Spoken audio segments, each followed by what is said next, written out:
দেখতে দেখতে 1 বছর কেটে গেল, কিন্তু মিমের সাথে কোনো যোগাযোগ নেই। জানি না সে কোথায় আছে, কেমন আছে।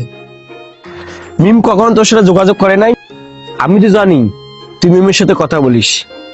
গ্রাম থেকে চলে আসার পর আর কখনো কথা হয়নি। প্রতিটা মুহূর্তই শুধু মিমের কথা মনে পড়ে। কি এমন হয়েছিল সে মিমের বাবা তোকে আজ পর্যন্ত মেনে নেয়নি?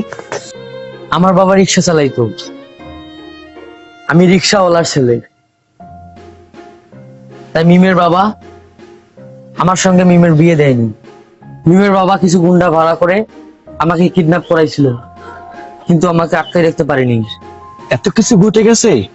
মিমের বাবা ছিল এলাকার চেয়ারম্যান, আর আমার মা ছিল তাদের বাসার কাজের লোক। কিডন্যাপের পর থেকে আমার মা বাবা, ছোট ভাই, আমরা সবাই শহরে থাকি। আমি শুটিং নিয়ে ব্যস্ত থাকি।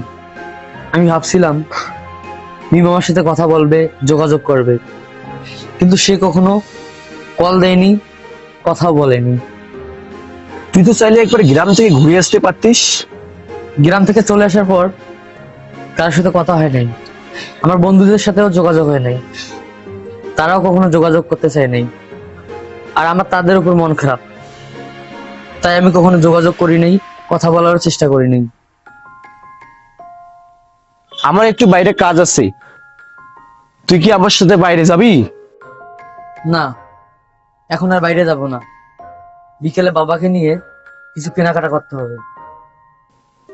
ঠিক আছে থাক, কষ্ট পাস না, আমি গেলাম। আচ্ছা যা।